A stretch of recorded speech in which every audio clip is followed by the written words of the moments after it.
உதவி பிரதேச செயலருக்கும் மற்றும் அனைவருக்கும் பயன்பெற வந்திருக்கும் பயனாளிகளுக்கும் வணக்கம். இந்த நிகழ்வானது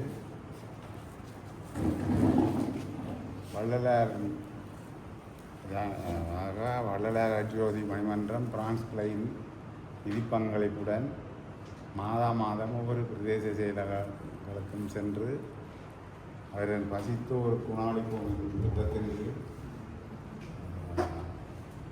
மாதாந்தம் வழங்குகின்ற நிகழ்வில் இது 54வது நிகழ்வாக இன்று ஊராட்சித்துறை செயலக பிரிவில் நடைபெறுகிறது.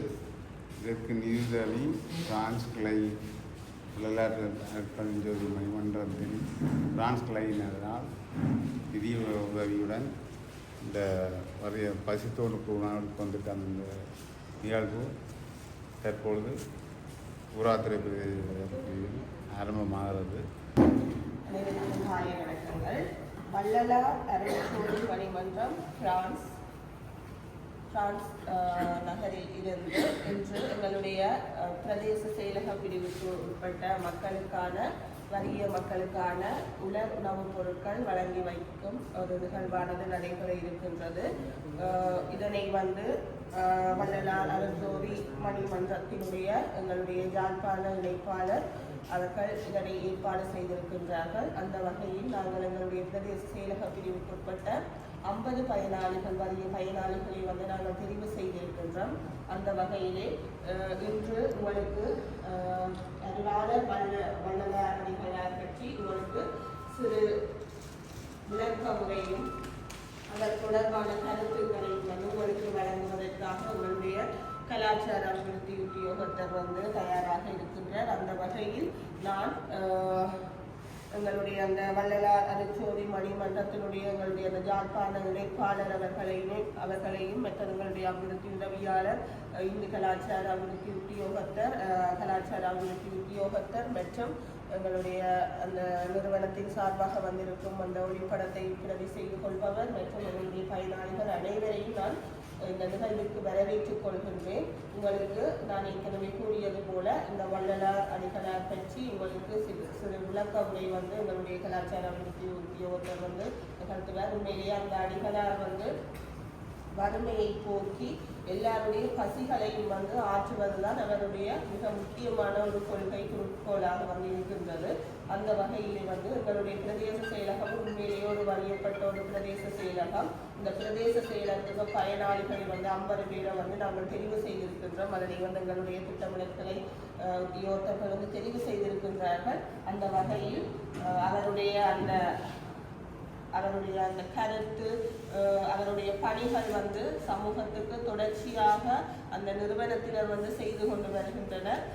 அவர்களுடைய அந்த சேவை மேலும் தொடர வேண்டும். அவருடைய அந்த வள்ளலார் அடிகளாருடைய அந்த கருத்துக்கள் மேலோங்க வேண்டும். மற்றது எல்லா மக்களும் வறிய மக்களும் இந்த பசிப்பிணி என்று அந்த நோயில் இருந்து நீங்கி அனைவரும் வளமாக வாழ வேண்டும். அந்த வகையில் அந்த நிறுவனத்தினருக்கு நான் மிக்க நன்றியினையும் கூறிக்கொண்டு அடுத்ததாக எங்களுடைய அடுத்த நிகழ்வுக்கு நாங்கள் செல்வோம். எங்களுடைய மதிப்புக்குரிய உதவி செயலாளர்களுக்கும் மற்றும் இங்கே இந்த யாழ் மாவட்டத்திலே வட மாவட்டத்திலே இந்த ஒழுங்கமைப்பை செய்து வருகின்ற இந்த வள்ளலார் அமைப்பினுடைய இணைப்பாளர் முன்னாள் கிராம அலுவலர் பாபு வைத்தியநாதன் அவர்களுக்கும் அதே போன்று எங்களுடைய இந்து சமய கலாச்சார உத்தியோகத்தர் பிரதேச செயலகத்தினுடைய திட்டமிடல் கிளையினுடைய பொறுப்பாக இருக்கின்ற உத்தியோகத்தர் அதே போன்று இங்கே வரையாந்திருக்கின்ற உத்தியோகத்தர்கள் இன்றைக்கு பயன்பெற வேண்டும் என்று வந்திருக்கின்ற பயனாளிகள் அனைவருக்கும் என்னுடைய இந்நேர வணக்கம். இந்த வள்ளலார்ன்றது உங்களுக்கு சில பேர் தெரிஞ்சிருக்கக்கூடும், சில பேர் தெரியாமல் இருக்கக்கூடும். இவர் இந்த சமயத்தை சார்ந்தவர், ஆனாலும் அவர் அந்த சமயம் சார்ந்து பணி செய்யல இறைவனை ஒளி வடிவில் கண்டவர். அது கிறிஸ்தவம், இஸ்லாம், பௌத்தம் என்ற அந்த பாகுபாடுகளை கடந்து இறைவன் ஒளி வடிவில் இருக்கிறார் என்ற கொள்கையுடையவர். அதனால தான் அவருடைய அந்த மந்திரம் இருக்கிறது. அதை நாங்கள் எல்லோரும் ஒருக்கா சொல்லிக்கொள்வோம். என்ன? அருட்பெரும் ஜோதி அருட்பெரும் ஜோதி தனிப்பெருங்கருணை அருட்பெரும் ஜோதி. அப்போ இவர் உண்மையில் சிறுவயது முதலாகவே இறை நாட்டம் கொண்டவர். அதே நேரத்தில் இந்த மக்கள் சேவை, மகேசன் சேவை, பொதுமக்களுக்கு தொண்டு செய்தால் அது இறைவனுக்கு செய்கின்ற தொண்டு என்றது அவருடைய அடிப்படை கொள்கை. அப்போ இவர் ஆக நீண்ட காலத்துக்கு முற்பட்டவர் அல்ல. 1823ஆம் ஆண்டில் இந்தியாவில் பிறந்தவர், சிதம்பரத்துக்கு அண்மையில் உள்ள வடலூரில். அப்போ அவர் பிறந்து சிறு வயதிலேயே கருவிலேயே திருவுடையவராக வளர்ந்து இந்த சின்ன வயதிலேயே அவருக்கு ஒரு பொது சிந்தனை, அதே நேரம் நேரான சிந்தனைகள், அப்படியான தன்மைகளை கொண்டவர்.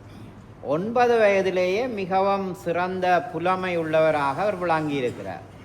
அப்போ ஒருக்கா அவருக்கு பாடம் சொல்லி கொடுத்த ஆசிரியர், ஓதாமல் ஒரு நாளும் இருக்க வேண்டாம், ஒருவரையும் பொல்லாங்கு சொல்ல வேண்டாம் என்று அப்படி படிப்பிச்சு கொண்டு இருந்தார். அப்போ இந்த சிறுவன், 9 வயது சிறுவன் சொன்னாராம் ஆசிரியர்கிட்ட, இப்படி நாங்கள் சொல்ல வேண்டாம், ஏனென்றால் இது நீங்கள் எதிர்மறையாக சொல்லுறீர்கள்.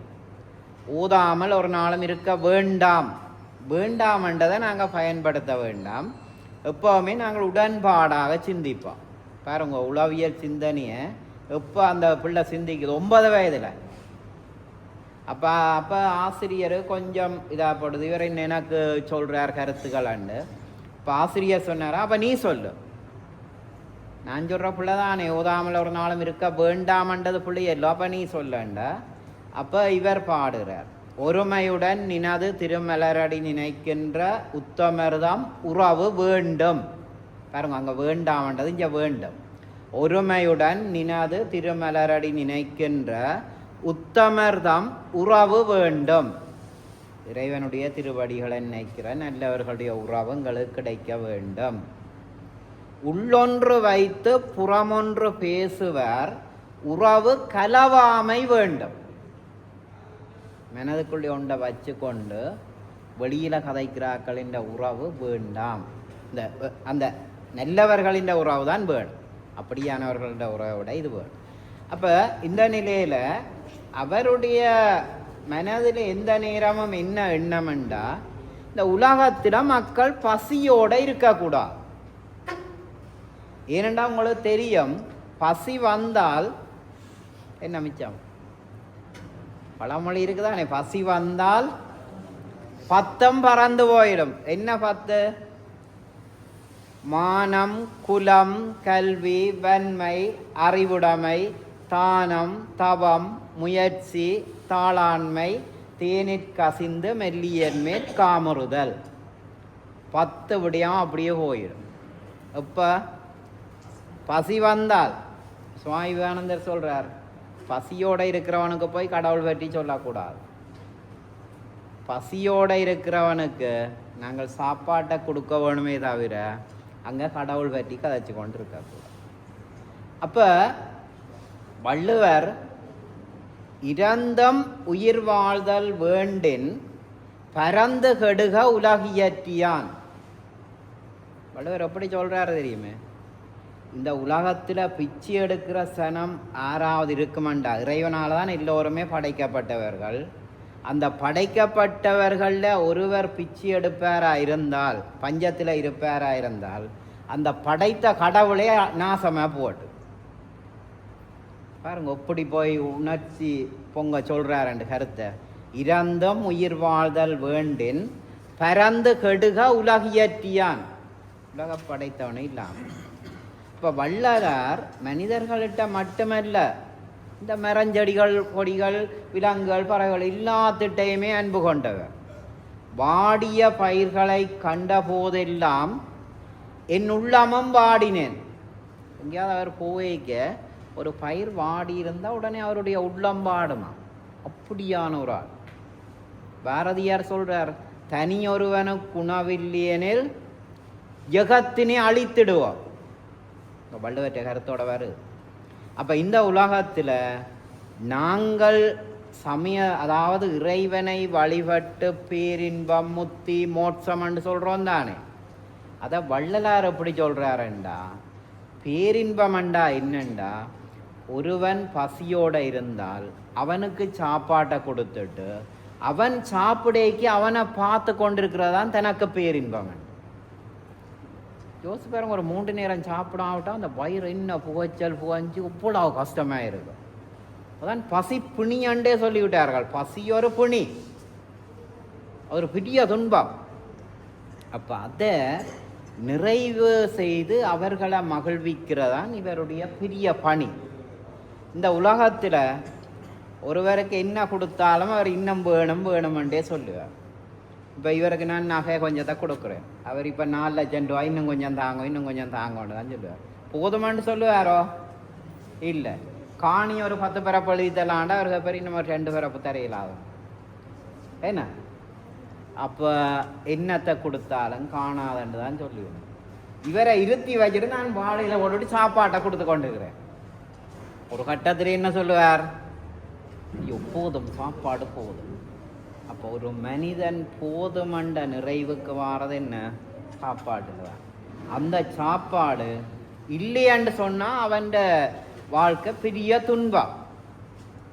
அப்போ இந்த வள்ளலார் 1867ஆம் ஆண்டு ஒரு அன்ன தர்மசாலை ஒன்றை உருவாக்கினவர்.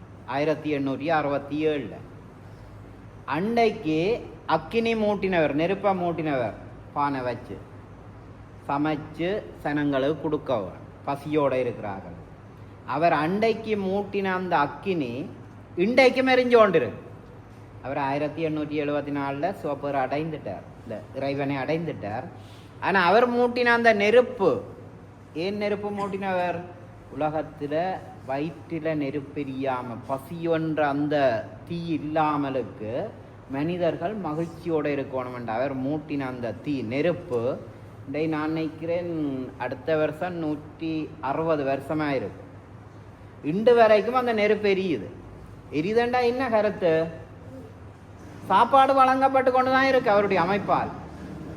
அப்போ அந்த ஒரு பணியைத்தான் இவர்களும் இந்த பிரான்ஸில் இருந்து கொண்டு யாழ் மாவட்டத்தில் வட மாகாணத்தில் எங்கே மக்கள் மிகவும் வறுமையாக இருக்கிறார்களோ அவர்களுக்குரிய அந்த உணவை தங்களால் இயன்ற வரைக்கும், பெரிய அளவில் இல்லை சிறிய அளவில் செய்து கொண்டிருக்கிறார்கள். அப்போ அந்த வள்ளலாருடைய அந்த அருள், அவருடைய அந்த உயர்ந்த கருணை அல்லது அவருடைய அந்த உயர்ந்த திருவருள் எங்கள் எல்லோருக்குமே கிடைக்கும். அப்போ நாங்கள் நேரான எண்ணங்களோடு, உடன்பாடான எண்ணங்களோடு எங்களை வளர்க்க வேண்டுமென்றதான் வள்ளலாருடைய உயர்ந்த சிந்தனையாக இருக்கிறது. அப்போ அந்த வள்ளலார் நிறைய பணிகள், எத்தனையோ பணிகள், கொல்லாமை, புற உயிர்களை நாங்கள் கொல்லக்கூடாது, கொல்லான் புலானை மறுத்தானை எல்லா உயிர்களும் கைகூப்பி தொழுமென்று வள்ளுவர் சொல்றார். அப்போ அந்த வள்ளலாரும் உயிர்களை கொல்லக்கூடாது. அடுத்த இந்த சாதி சார்ந்த சமத்துவம், இந்த உலகத்தில் இறைவனால படைக்கப்பட்ட எல்லா மனிதர்களும் சமனானவர்கள். இதுக்குள்ள நான் பெருசு நீ பெருசு, நீ அந்த சாதி நான் இந்த சாதி அவர் அந்த சாதி அப்படி வள்ளலார் பிரிக்கிறத விரும்பல. இந்த உலகத்தில் இறைவனால படைக்கப்பட்ட மனிதர்கள் எல்லோருமே இறைவனுடைய குழந்தைகள் என்று சொன்னார். அதான் வள்ளுவர் குறள்ல சொல்றார், பிறப்புக்கும் எல்லா உயிர்க்கும். இந்த உலகத்தில் பிறப்பண்டு வந்தால் அது எல்லா உயிர்களுக்கும் சமன்தான். பாருங்க, மனிதர்களை மட்டும் சொல்லல, எல்லா உயிர்களும் சமன் என்று சொல்லலாம். அப்போ அந்த வகையில் இந்த வள்ளலாருடைய வரலாறு அது ஒரு நீண்ட வரலாறு, பெரிய பெரிய புத்தகங்கள் எல்லாம் இருக்கு. அப்போ அவர் மேற்கொண்ட அந்த அவர் தொடக்கி வைத்த பணிகளினாலே இன்றைக்கு உலகத்தில் நிறைய இடங்கள்லேயே அந்த வள்ளலாருடைய பேராலே நிறைய பணிகள் நடைபெற்று கொண்டிருக்கிறது. அந்த பணிகள் எல்லாம் சிறப்படைந்து உலகத்தில் எல்லோரும் இன்புற்று வாழ வேணும் என்று கேட்டு இந்த வாய்ப்புக்கு நன்றி கூறி விடைபெறுகிறேன்.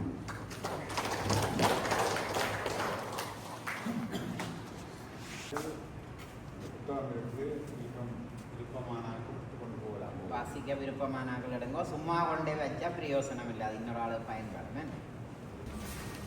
இங்கே பாருங்க, கேட்டோ அதான் ஸ்டீவன் செல்லத்துறை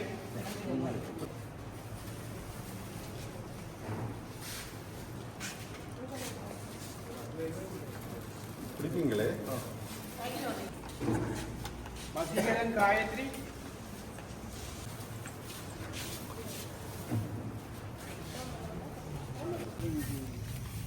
உத்தாமணமண்ட தர்மலிங்கம், சுமித்ரன், ஜோகாதேவி,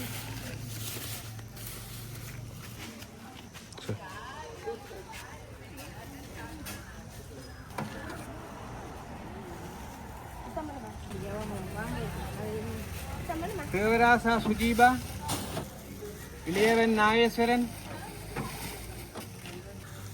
சிவலிங்கம் மகேஸ்வரி,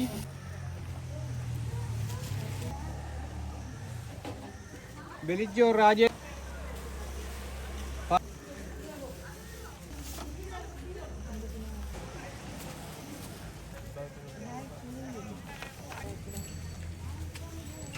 கோபாலகிருஷ்ணன் லோயே, திருஞான சம்பந்தன், பாவிலு செல்வராசா, சீனிக்குட்டி திருநாவுக்கரசு,